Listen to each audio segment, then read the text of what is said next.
Hi everyone! In this video we will calculate a confidence interval for a population mean and standard deviation unknown.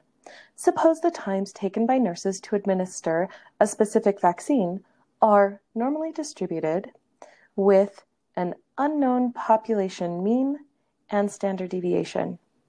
A random sample of 30 nurses is observed and it results in a sample mean time of 35 minutes and a sample standard deviation of 8 minutes.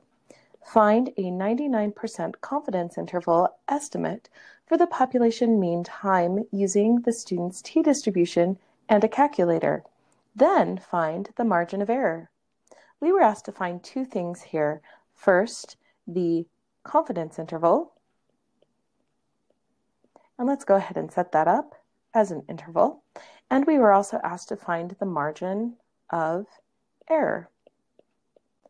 Looking back through the problem, we were told that the data is normally distributed, but we have an unknown population mean and standard deviation.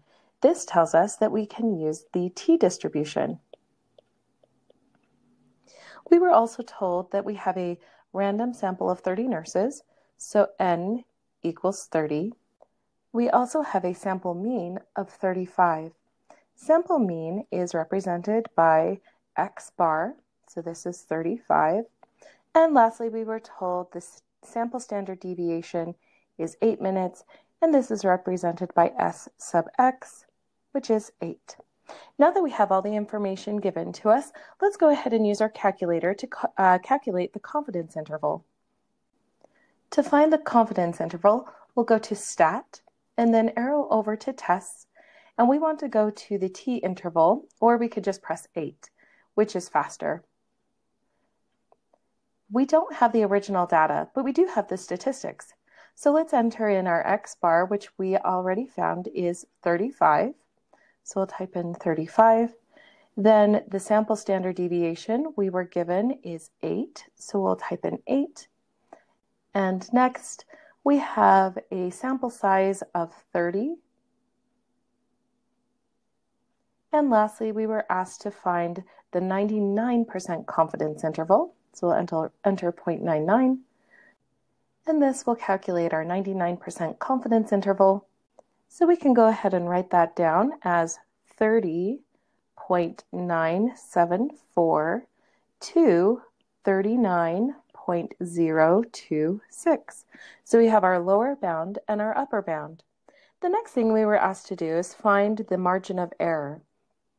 The margin of error is our wiggle room around the sample mean to hopefully capture the population mean within this confidence interval.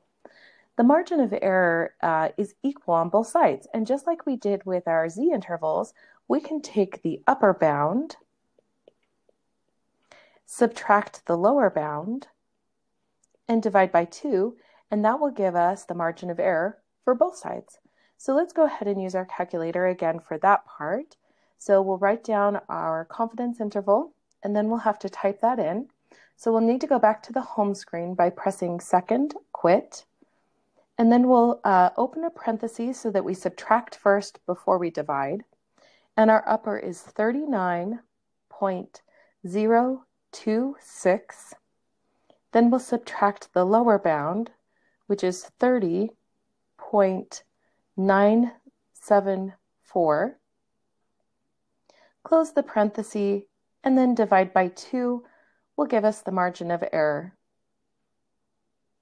So we have a margin of error of 4.026.